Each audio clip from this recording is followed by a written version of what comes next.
what I do is change people's lives. So how I do that is using hypnosis, but the main, I guess, mission for me is to empower people.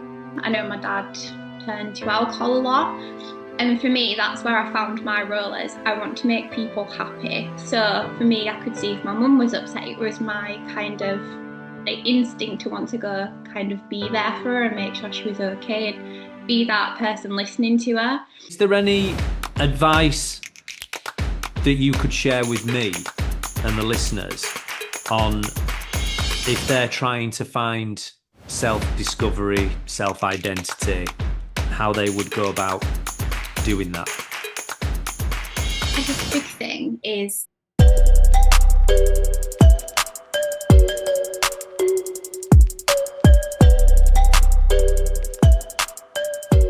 Beckie, it is lovely to have you here. Thank you so much for attending. First of all, I just wanted to understand, for me and the listeners, I guess, what you do professionally. And is there any type of mission that you're trying to achieve because of what you do? yeah, so I always explain to people what I do is change people's lives. So how I do that is using hypnosis, but the main, I guess, mission for me is to empower people. So through, I guess, through various techniques, through, I guess, to get into the goal as well, is supporting them to get to where they want to be. So they're in that place of maybe control where they've not had control before, but they can make those changes that they want to in whatever way, I guess, suits them the best is the big thing. So I always ask people, what's your goal? And it's amazing how many people don't quite know what that looks like or even how to say it in words. So I guess that's what I do is a lot of work between getting people to where they want to be, but also find out maybe what that looks like a little bit differently to how they initially think. I know a lot of the times a client will come to me, and the thing that come to me is not the thing we end up working with. It's the things that got them there. It's the things behind it. Is there anything that's happened in your past or anything that you've experienced that's really shaped you to go on to do this as a profession? Absolutely. I think one of the biggest things as well to say is it's not just one thing. I have to have gone through everything that I've gone through to get to where I am. And it's made me the strongest version of myself. I really do believe. So I know growing up, I had a few challenges and absolutely love my mum and dad to bits. And I know as an adult now I can look at it from a different perspective, maybe than when I was younger, because they were doing the best that they knew how to at the time. But at points it was challenging. I know my dad turned to alcohol a lot. And for me, that's where I found my role is I want to make people happy. So for me, I could see if my mum was upset, it was my kind of instinct to want to go kind of be there for her and make sure she was okay and be that person listening to her. And cheer her up as well because I hate seeing her sad. And with my dad, it was being that person that could be like, oh, let's do this together. Let's so I when I was younger, I'd do things like a beer chat. It was like, let's do it so you don't have a drink this day and we don't do it this day. And it was really like me trying to be a part of it. But through that, not being successful, I think I learned a lot of things from that. And it really kind of highlighted to me that you can want something as much as you possibly can try. But if that other person's not there or doesn't want it, there's nothing you can do. And it's nothing to do with you either. So I was taking it a bit personal, like, why am I not enough to change or am I not doing enough? But me now can see absolutely you did everything you could and you tried your very best, but there's nothing that you could have done any different. And it wasn't about you, I think is the biggest thing I took from that. So that's definitely shaped how I see things now. And I think, especially when I'm working with my clients, I'll make a big point of going, I can't want this more than you. So I'll always meet you halfway. And if you can't kind of do the things I'm saying in between, it's not because I'm kind of being strict and setting homework. It's because you're going to get there a lot quicker. But if nothing changes, nothing changes. And I think that's such a big thing that I learned from a young age is, I want to be there to support people and absolutely lift them. But at the same time, you can't want it more than them. I mean, if I was a fly on a wall, right, going all the way back to that time where the alcohol was involved with your dad, what would I have observed if I were a fly on a wall at the time? It was heated. I know there's a lot of points where, like, and I think the biggest thing about alcohol is an adult can still turn to alcohol to extremes but still be functioning. So from the outside, my dad was still going to work. We still had a house. We were still, having our meals. There was nothing wrong. But inside, it was so very different. And you'd come back, you'd be like, what mood are people in or what's happened? And you were always kind of walking on eggshells a little bit. And I'd see my mum crying, and that would break my heart. And I know that's something that I've had to do a lot of work on and understanding maybe my way of dealing with things because I used to be very much, right, it's all about other people. And I kind of took that step back from myself as well. I kind of wanted to make everybody else happy because then I thought, it doesn't matter if I'm not happy, but if everybody else is, then it's fine, which was not the greatest way of dealing with it. But to me, that was how you did it at the time. And it was, you know, if you'd go in the car, we'd all be together with my brothers, and, there'd be the tension at the front of the car. And, I never 100% felt like I could relax at times, and it's because I was kind of analysing, like, oh, how do I need to be, or what could I do? And I think that was a big struggle at the time. How old were you when that happened? Oh, it was, I think it's always been there from what I remember, but it just got worse and worse. So there's 9 years between me and my youngest brother, and I think that's probably when I saw it the most. And I was older as well, so I probably could see things from a different perspective. But I was very much someone who kind of looked after him quite a lot, so my mum and dad could work a bit more. And I think the tension really grew at that point as well. And I felt really protective, and it wasn't a nice environment, but people go through so much as well. And that's not to say that I've gone through anything different to other people either, because I know everybody has their own things. And I think the big thing is some people think, oh, I can't say anything because it's not this big thing that's happened to me, because that is just as valid as something what others may deem, to be big, groundbreaking things for other people. And I think that's so important that no matter what people go through, if it's made you feel something or it's made you, I guess, change the way you think, that's completely valid and it shouldn't be dismissed. How is he now? So mum and dad are together, and they kind of stayed together for a long time because they felt it was the best thing for us, which hindsight probably wasn't. But my dad's, I believe he's in a better place. So there was a big point where I didn't speak to my dad for a while because I couldn't constantly deal with the ups and downs. I was like, I can't do this to myself anymore. And that was while I was at uni was a big thing. I kind of stopped speaking to him because he became unreliable. And I was like, no. And then slowly we've kind of built that communication back. My mum was such a big support for me during that time, and she was absolutely there for me as much as she could be.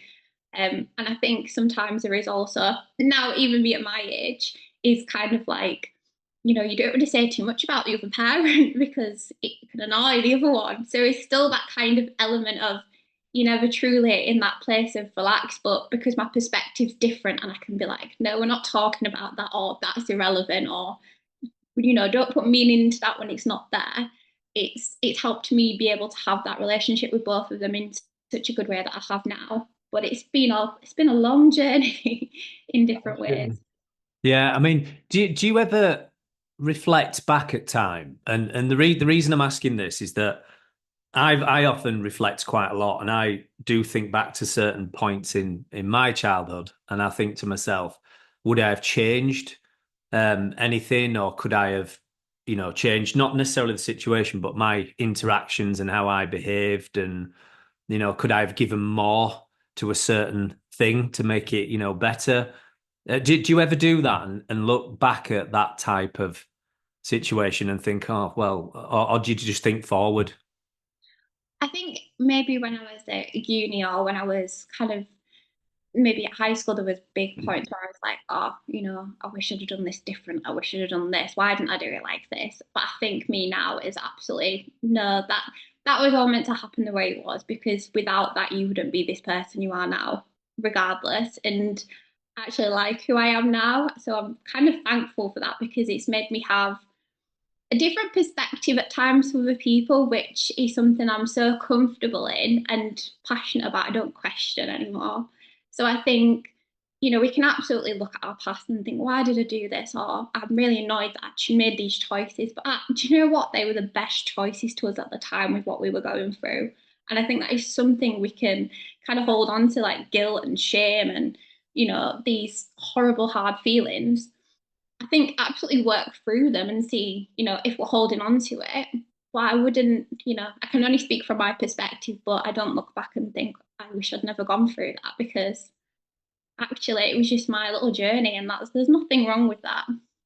Yeah. I I'm similar thought process really, because if I hadn't have had, my father pass, then would I have still been stuck doing the same things I was? And actually I kind of visualize it as a gift in some ways, for moving forward. So I totally agree with you. But yeah, is he health wise? Is he in a good place now? He's still working. He's health wise, I think, if you do that for your body for such a long time, I don't think you're ever in the greatest position. But, he's still, I still see him quite often. He's still a presence in my life. I wouldn't say he's the healthiest of humans. But he does what he needs to do, and he's absolutely fine with his life the way it is. But yeah, that was another thing I used to worry about that as well. I used to worry about what could happen or what if, and I think that's a big thing, isn't it? If you focus on everything that you don't want to happen, chances are you're going to find every reason to prove why it's happening. Is such a big thing. So I'm very much of the mindset is just let things kind of go along as they need to. What's in my control, I can deal with, but what's not, I've just got to kind of go along with it. And I guess choose my response to it is a big thing. Yeah. I totally agree with that, because I used to think so much about how other people behave, how people interact with me, whereas actually probably the best thing to just work on is just yourself and your interactions with the world that goes on around you, and then you can almost shape to some degree how conversations go and how life leads out. I think personally. And Um, and that's not saying I don't have difficult conversations still with both of them, because I do. And there's some points I'm like, oh God. But at the same time, that's maybe a moment where I can reflect afterwards and think, do you know what? That's just the way it is, and that there's, I accept that. There's nothing I can do about it. Or actually, maybe that's coming from something. Maybe I need to phrase things a little bit differently. Or there's always points of reflection on it, which at the same time, I think you can reflect too much and read into things too much, but it's just having that, and I use this word quite a lot, it's just having that calmness about it, isn't it? That, you know, what's going to happen is going to happen, and I can control what I can control. So let's just see where it takes us. yeah, yeah, definitely. So is that the only pinnacle thing or reason that got you to follow this path of supporting, helping people, or is there anything else that's contributed to that? So I guess one of the biggest moments to me was when I was working, and I just done my degree, and I just kind of got into a job just so I had something, some income as a sort. It was never a sense of career for me, and I was doing it, and I was thinking, I'm doing the same thing every day. And I wasn't in a great relationship at the time, and I probably wasn't feeling the best about myself either. But it was getting to a point where it was like, I can't do this anymore. What do I do? And a big part of it for me was, what do I enjoy? What do I need? What needs to be met for me? And it was, I need to feel like I'm making a difference in some way. And kind of looked down the counselling route. So I did a few like online things, and I was like, okay, yeah, I could see how I could kind of fit into this. And then I did a bit of a different course where my first year was hypnotherapy.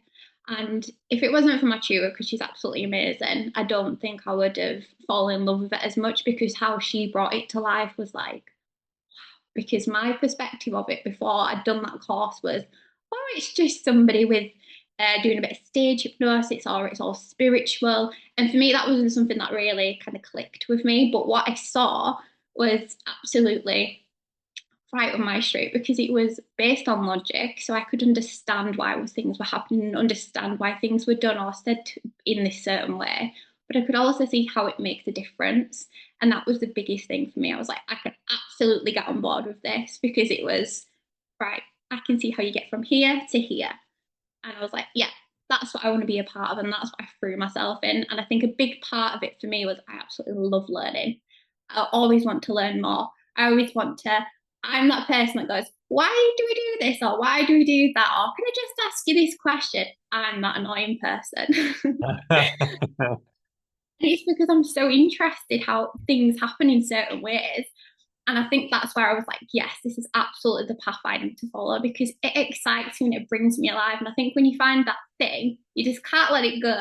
And it's not gonna be like smooth sailing. It hasn't been for me. I didn't do that and then just everything clicked into place. I absolutely had to work it and I'm still working right now. But because I've got that kind of vision of where I want to be. And it's not even from a vision where I want to be the person that helps other people. I'm like, it's helping me learn about myself along the way as well, which I think is so good because what's the point of going to someone that can talk the talk but doesn't do it themselves? I absolutely go through everything that I'm teaching to other people because why would you not? Yeah. It's such a strange concept to me that people can be like, do it this way, but the same breath they're doing something completely different. Or they're going, I know it's hard. Well, actually, I know it's hard because I've done it myself or I've tried it in different ways.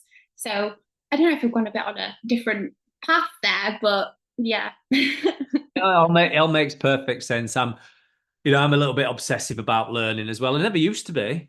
I used to come home typically just watch Netflix, well, whatever it may be. But now certainly in the last 4 or 5 years, I'm always obsessed with learning because you can never learn too much, can you? I don't think from any age either.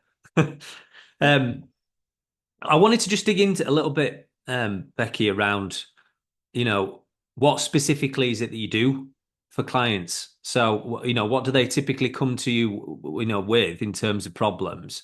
And then how do you support and guide them?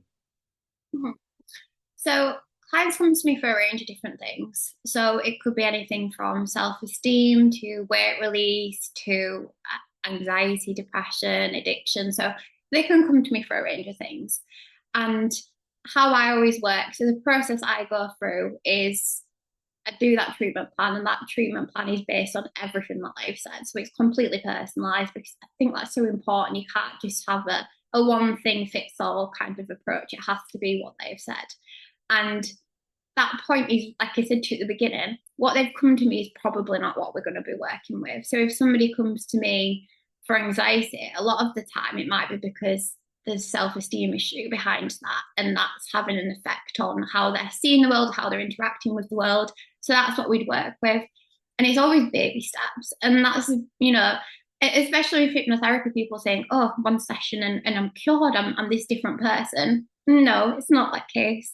Hypnosis helps you get to that place a lot closer and a lot quicker because we're working with the unconscious mind. But at the same time, if you're not willing to put in those actions as well, then what's the point? Because it's not going to stick. And there'll be a lot of time people come to me and it can be a bit wishy-washy in the sense that they can try all these different things and they're like, this didn't work, especially with weight. Weight's one that it's one of the hardest ones to work with because you can't just stop eating. But people's relationship with food can be, a very challenging thing, and there can be elements of self-esteem in there as well. But they can come from a point where I've tried this diet, I've lost this weight, but then I've put it back on again. So their journey's been a bit up and down. So it comes to me and I'm like, right, okay, so that's absolutely taught us things. Let's take what we can from that, but let's move forward in this direction. So we'll work over a number of sessions to slowly increase where we're trying to achieve to and get to that place. I'll use different techniques with them. A lot, like I say, I give little homework tasks, which I'm sure they'll love me for. We all love homework. Like you say, it's just because, if nothing changes, nothing changes. So we've got to absolutely embed it as in many ways we can, in a way that works with us. So it doesn't get to Monday and I'm like, you know, right, you want to lose weight, so we're only eating healthy, we're going for a run, we're only drinking what? Because that's going to last for how many days? Not very many, because it's too much. So that's why we do baby steps. So it gradually gets us to a point where we can go, right, we've ticked that one off, let's move to the next level, the next bit, until we get to there and they're like, they can leave me going, yeah, Right. I'm absolutely in a place where something's going to happen and I know I've got those techniques and I've got those resources to deal with that moving on. Is there any examples of where you've helped a client? I mean, obviously not breaching client confidentiality, but from a broader perspective, is there any example where somebody came with a certain problem and you, well, not necessarily cured, but you got them to where they want to be? So I recently had an anxiety client, and I think a big thing with things as well is we give ourselves the title. So, it becomes our identity. So I am anxious. No, actually, you have anxiety. It's something you're having at the moment. It's not who you are. It's not, especially if someone's had it for such a long time, it does become part of their identity. So they don't know who they're going to be without it, which is a big thing to kind of challenge and break, because we create all these stories around it and belief systems that are really then hard to challenge, because if we don't do this, then this will happen. So with them, I absolutely started with worry. Worry was the biggest thing of it all, because we're constantly with it, analysing everything that could go wrong around us. We were people pleasing. We was, on our days off, we weren't thinking about what was, enjoying in that time. We were thinking about work, and it just became, our world became smaller and smaller and smaller. So with them, just to kind of address that and go through it step by step. So let's get the worry out of the way, and then we can look at the stress, and then we can just touch upon self-esteem and all kind of go through it this way. It was absolutely the right thing to do for them, and they got to where they wanted to be. But it's amazing how people, I guess, don't appreciate that they can absolutely do it. It's like, I don't know who I'm going to be without it, but when they are, they're like, oh, it's so strange. I don't care about this, and this isn't important to me anymore. And I can send these emails and I'm not bothered. And it's just kind of undoing those layers that we've created, or these, like I say, beliefs. Like, if I don't do this, then this is going to happen. And I'll be like, where's your proof that that's going to happen? That's the biggest thing, is undoing all these myths and things that we, like I said to you, really strongly believe, and then freeing yourself from it and getting that kind of life back where you're like, oh, okay, it's my day off. So we do day off things. We don't think about work. We're not logging onto emails. And I absolutely love to see it. But that person absolutely did the work behind that as well. And that's why they got the results that they wanted. And I think that's one thing I'm so passionate about saying to the people I work with. Yeah, I helped you get there. I guided you, but you absolutely did that. You did the work. So well done. Yeah, yeah. Well, all the answers are within us anyway, aren't they? It's just having a guide to Yeah. to to show us where those are. But it's funny, really. Anxiety, I think, doesn't always ever go away forever. It's just managing it to some degree and having some sort of support, there. Especially when you don't have it in your own personal life. To be able to find somebody like you where they can come in for that support. Um, I wanted to ask you about because you're a mum now. Yes. So congratulations. Thank you. Now, obviously being a man, and I don't have kids currently. And what's it like to be a mum? Oh wow, what a whirlwind. Do you know what? I didn't overthink it. So when I was pregnant, I was kind of like, oh, I'm not enjoying this pregnancy. I'm not, that was where my focus was at. And I did hypnobirthing as well, which absolutely helped me kind of, because, I had difficulty with a pregnancy before where I had miscarriage, and I had that kind of mindset that, I couldn't get my hopes up that something good would happen or that this would be successful. So that was a big thing as well. Like, my mindset going into it was probably in a really good place because of the work I'd done before going into it. And so when she came, I was like, it felt the most natural thing ever. I was like amazed how instinctively I could do these things, or I wasn't stressed by things. I was just taking it in my stride, which I was surprised at. And I know I've got all these tools, but it was just the most, like I said, natural thing ever. But from that, so many different changes came after it. And who I was, and I'm sure every mum has this point, it's like everything has changed around me. I know it's changed my partner as well, but it's not changed in the same ways. And Mm. you can feel a little bit alone with it. Like, and I absolutely had the best support throughout because I had him, I had Johnny to kind of help me and, listen to me was a big thing and challenge me when I needed challenging.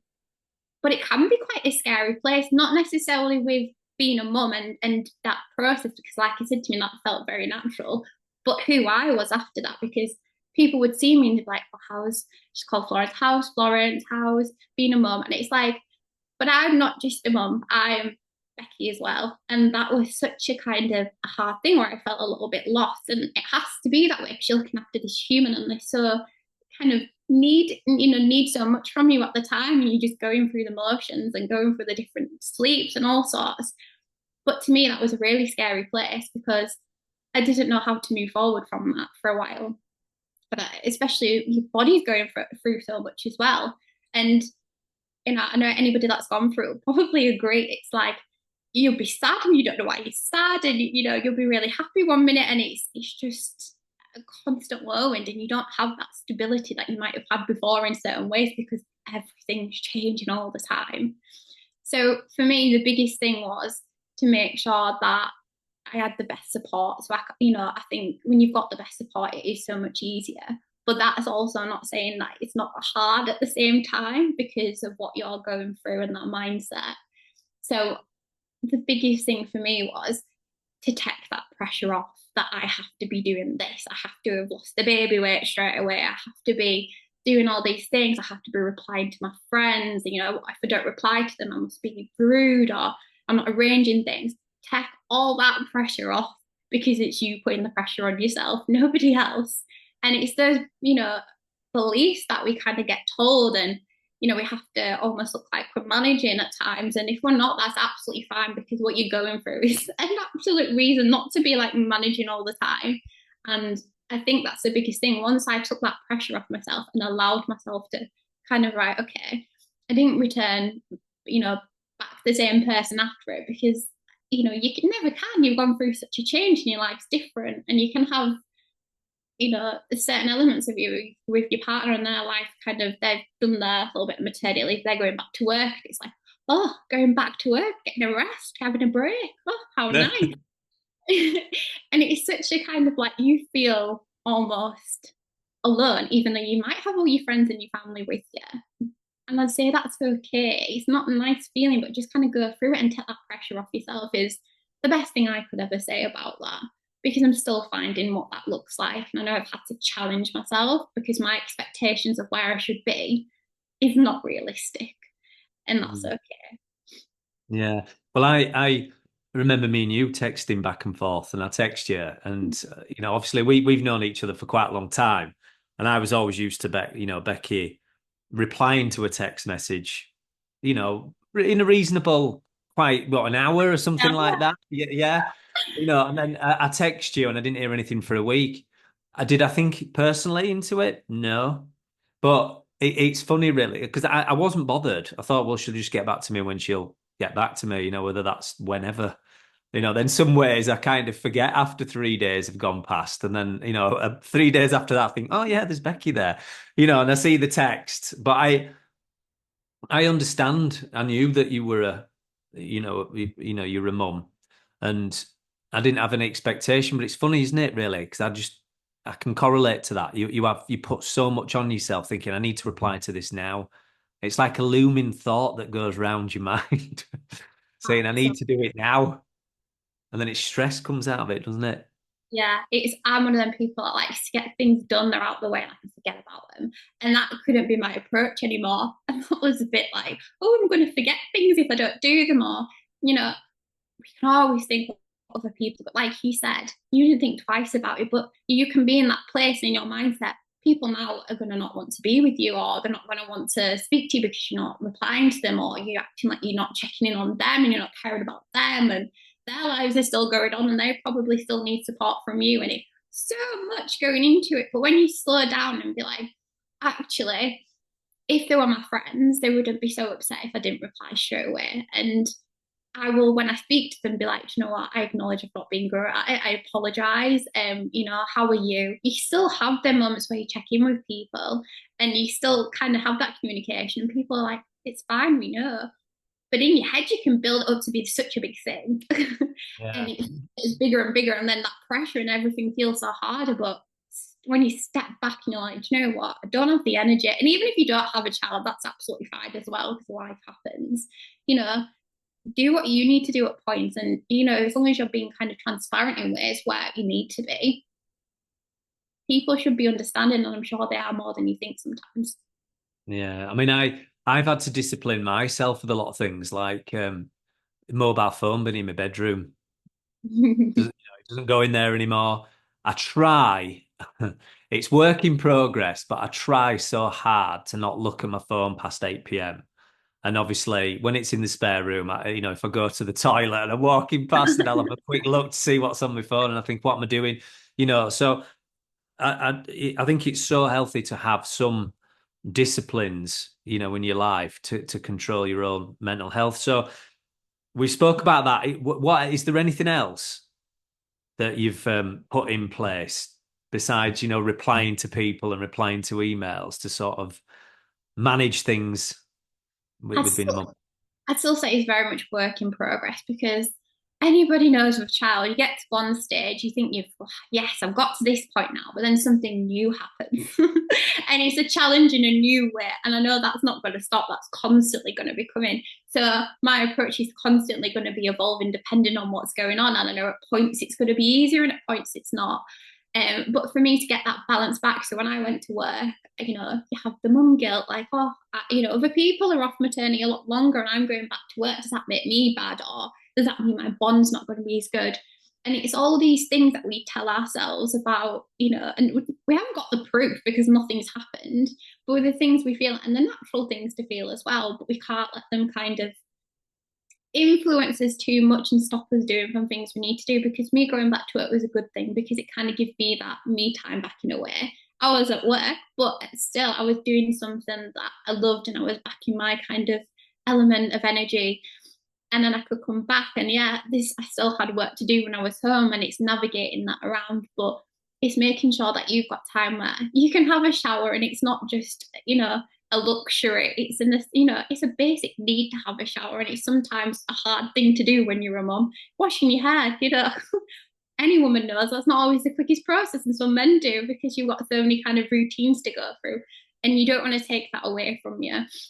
So it's about maybe blocking time out a little bit differently. So I'm very organized in the sense that, I know how my week's going to look and I know where I'm going to be at certain points. So I can get myself in as much as an organized position as possible so that I can go, right, this is where I'm doing this and everything else can just go out my mind because it's written down or I know where I'm at with it. And I can enjoy being in this moment because that's something we forget to do sometimes, isn't it? Because we're always thinking about the next thing.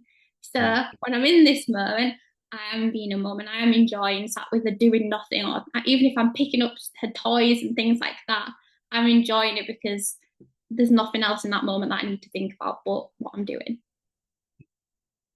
In the spirit of talking about losing your identity to some Hmm. degree, and certainly in your circumstances, which I can totally understand, is there any other scenarios that you can think of where somebody might struggle with their identity?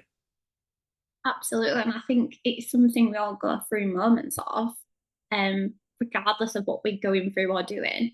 And it can be that moment where we can maybe get lost up in things or something's not quite going right and it's made us think about things a little bit differently. I know I've had clients where they're like, I don't feel like I'm going anywhere, I've not achieved things, or, I'm not where I thought I wanted to be.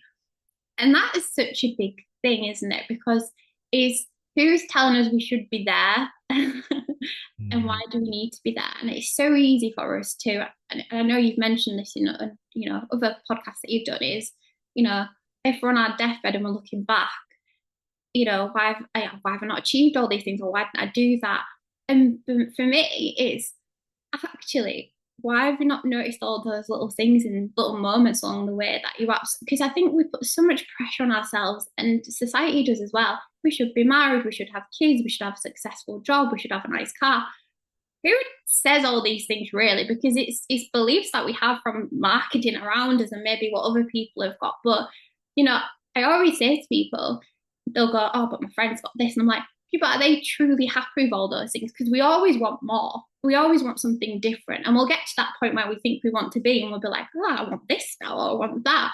So I think there's always a point of reflection on where we're going and where we want to be, and I guess what's in line with where our kind of vision is and our beliefs and our values is always under negotiation, really, isn't it?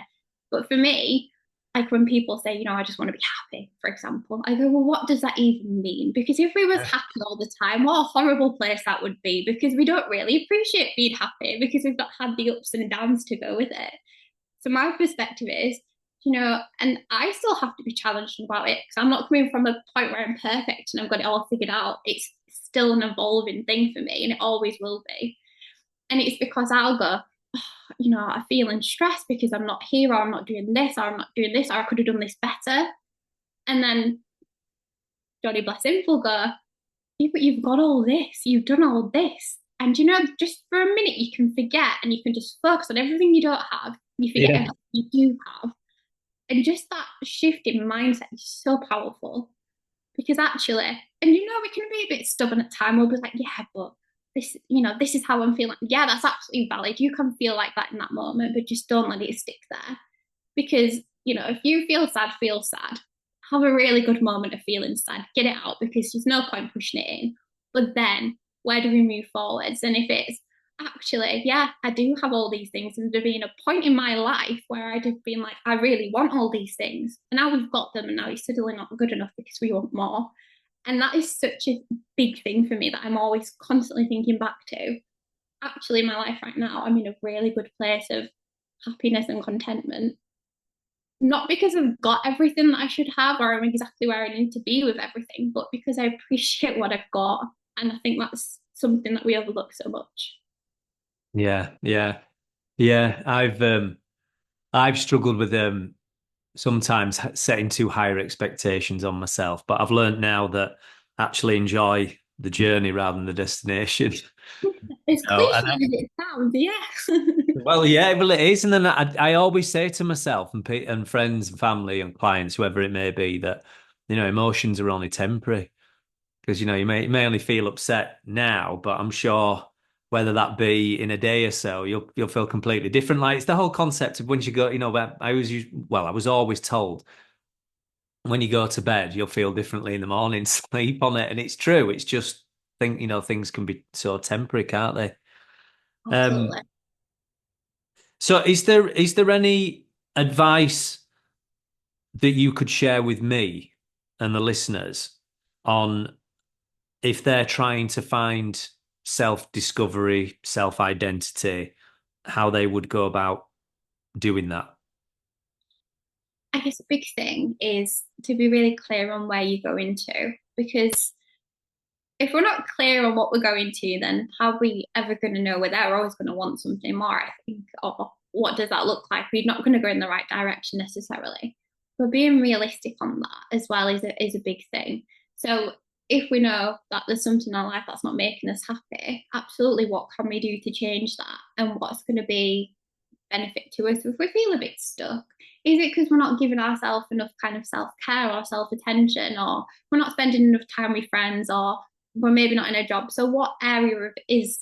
Because we can be very quick to say it's everything, but Mm. probably we can't focus on everything at the same time. So, what will make the biggest impact to start off with? Is it right? Okay, I haven't done this activity in such a long time. And I know I really like it, so I'm going to do it, and then we get that energy back, don't we? And then that starts the energy going for the other things as well.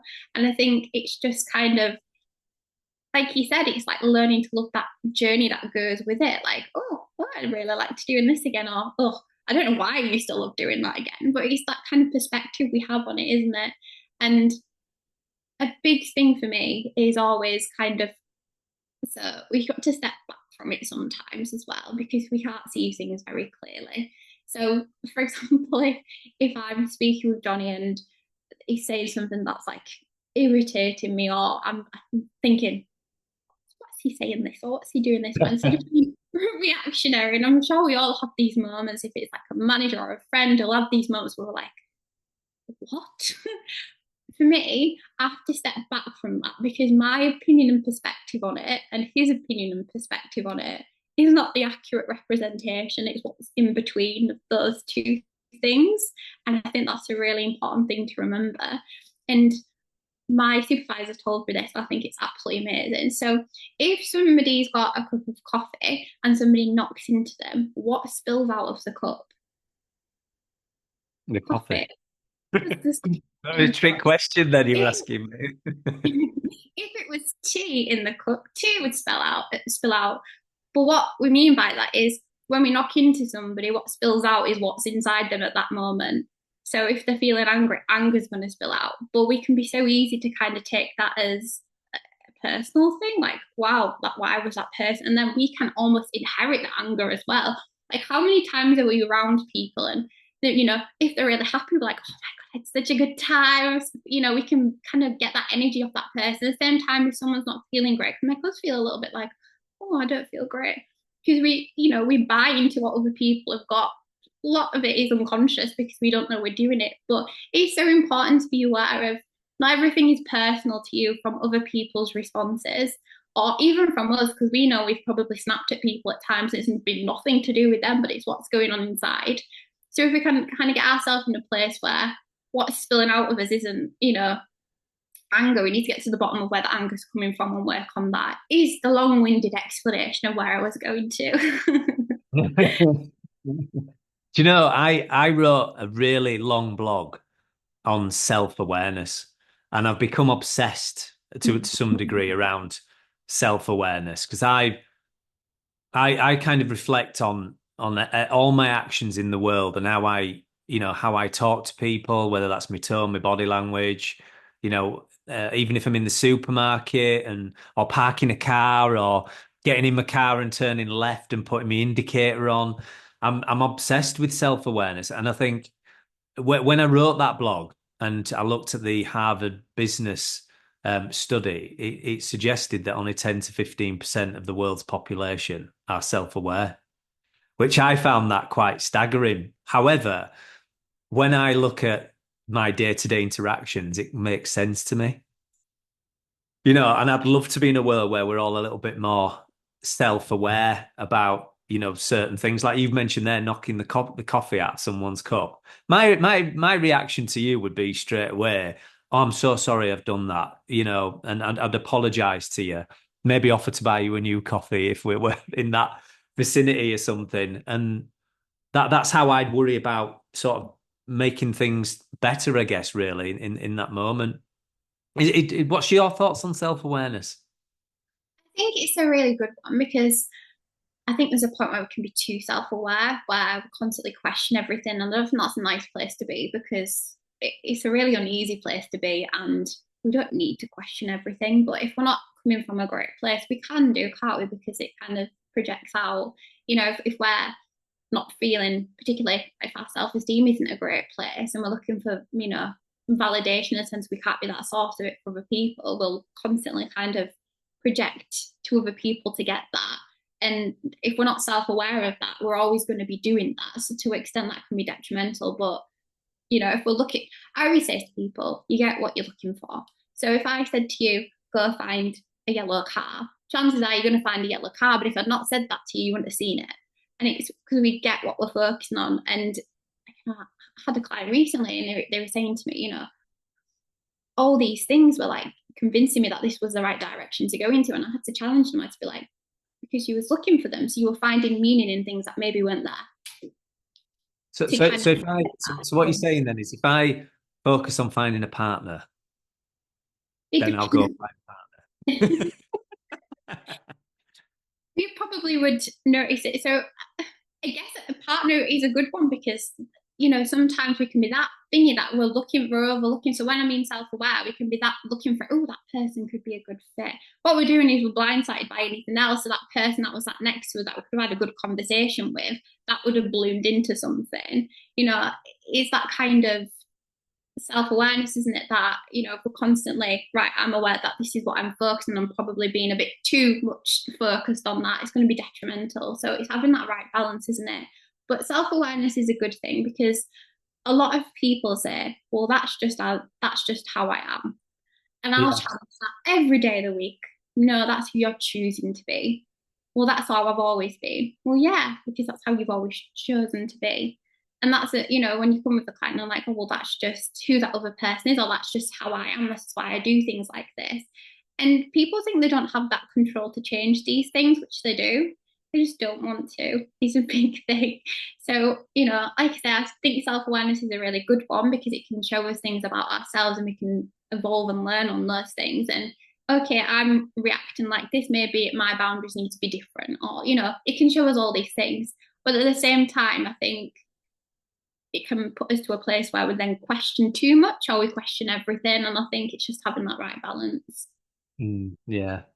Um, my next question, or my next thought, should I say, is around social media. Now, I'm fascinated with social media, simply because I came off social media. I was off it for 7 years, and I kind of got totally out the swing of even thinking about going on it. Then obviously I moved into doing therapy work, and I thought, right, I need to go back onto social media now. And I remain personally very disciplined. I don't have any social media whatsoever on my mobile phone, so there's no temptation to be able to go on it. And I found that easy because I've just conditioned myself to be like that. Social media is on my laptop, or it's on my desktop, or it's on my tablet, so I feel like I'm in control. I'm just fascinated to know firstly, what's your habits around social media? My habits have changed a lot recently. And if I think back to even 5, 6 years ago, from that point, I think of being a teenager to growing up, I think social media is such a kind of embedded thing in our society. That's how we interact a lot of the time. It's where our conversations are. It's just kind of how society's become in a way, isn't it? It's such a big part. And I think that's where it can become problematic because we see all these things and we're not always aware to the effect that marketing can have or how things can be changed or manipulated in certain ways. But what we see is what we see, and that's kind of what we take it for, isn't it, at face value? So this person's incredibly successful, look at what they've got and how amazing do they look, and they can dress like this all the time and their life must be so good. And then we can kind of be like, I need to project myself to be more like that because clearly that's what society wants and that's where I should be. And I know I had a point where I was like, if I was putting something up, and I know we've all had those moments where we've gone, oh, that person's just doing it for attention or whatever. But the real thing can be we try and get validation from it. So if I put this up and somebody likes it or somebody gives me attention or, oh, look at this many likes compared to this many likes on things, that can be a source of how good we feel about ourselves. And I think that's when it becomes dangerous because we're Mm. constantly needing that validation from others. And it's never going to be enough because all it takes is one post not to get as many, and then our, self-esteem's gone in a way, our validation's gone.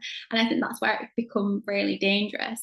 And I know when I was at points in my life when I wasn't feeling as good, you absolutely could see what posts I'd put up because that projected that I wasn't feeling that good about myself and probably wanted to maybe say, oh, look how good I'm doing to the other person that needs to see me doing well, or, I'm not feeling great, so I kind of need that. And I think, it's a brave thing to say at times because we don't want to admit to it, but it's so true. So when I met Johnny, I think that's where a big thing changed for me. It was kind of like, no, I don't want to be doing this anymore. So I stopped a lot of it. But then in ways, the society we are, people are like, oh, post this. And I think we can get trapped in it, can't we?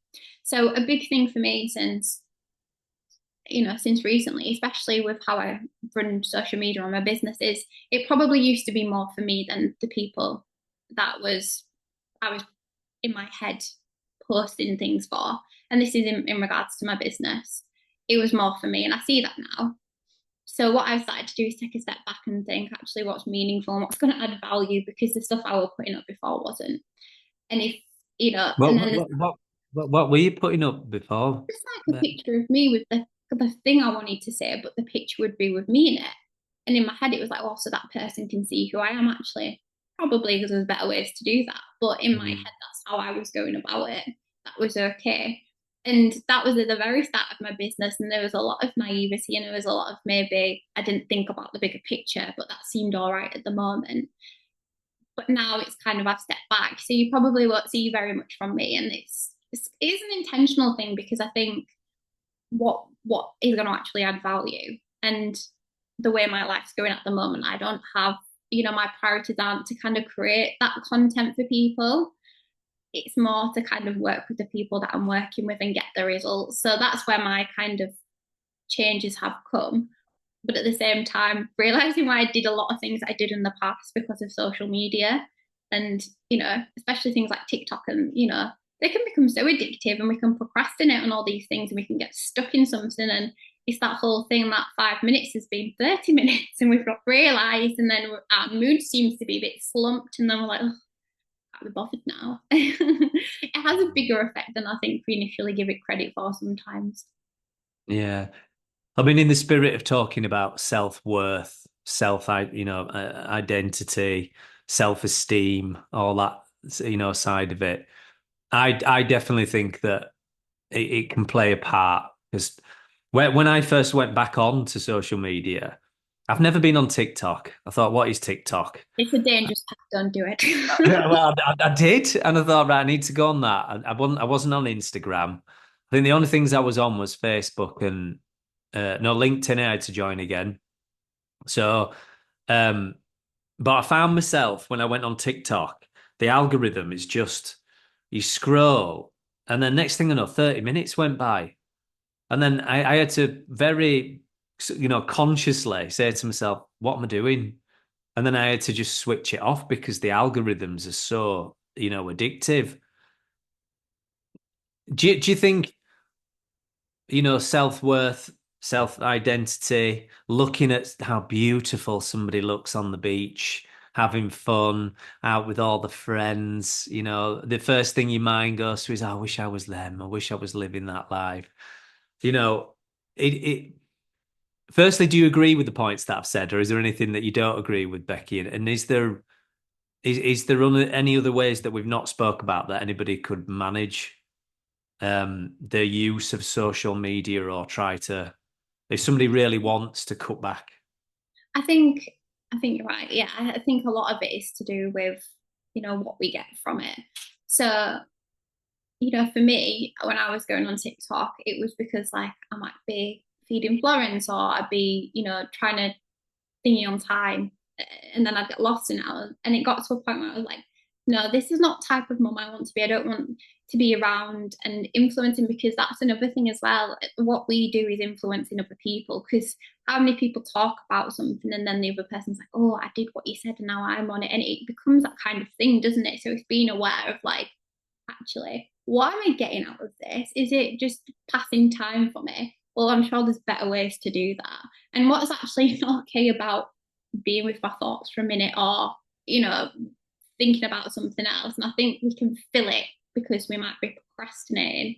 And if we're doing that, there's probably something behind the reason we're procrastinating.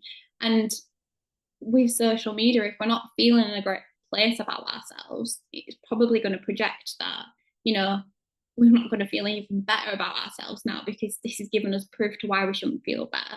So I think it comes from a place where you're at, to be honest. If you're in a good place and you can look at it and turn it off, then fine. If that works for you, absolutely. But I think if it comes to a point where you're not feeling great about yourself, so you go into that for validation, or you go into that to kind of procrastinate, or you go into it for some other reason, I think what reason behind it is maybe something that's worth exploring in a way, because it's kind of Yeah. telling you something, isn't it? I feel like we're in a world today where our minds need to be stimulated consistently all the time, round the clock, and the mobile phones give us that. I mean, how many times have you walked around and seen people just glued to the phones, just walking around, and I'm thinking, I'm wondering what's engaging their mind so much into that.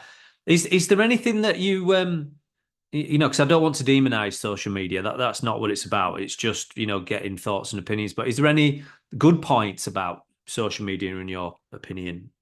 I think it's a great way of connecting with people, and I think we talked about algorithms, but it's exactly what you're looking for, isn't it? So if you're in a place where you're looking for kind of motivation or information, or there's something that you're getting out of it, that's great. And I think absolutely it's a great way to do that. It makes it very accessible. And, if you want to look at that inspirational message or quote and it gives you that lift, then absolutely. But I think it's exactly what we said, isn't it? It's like it's the angle you're coming from it at. If you're in a good place, you can get so much from it.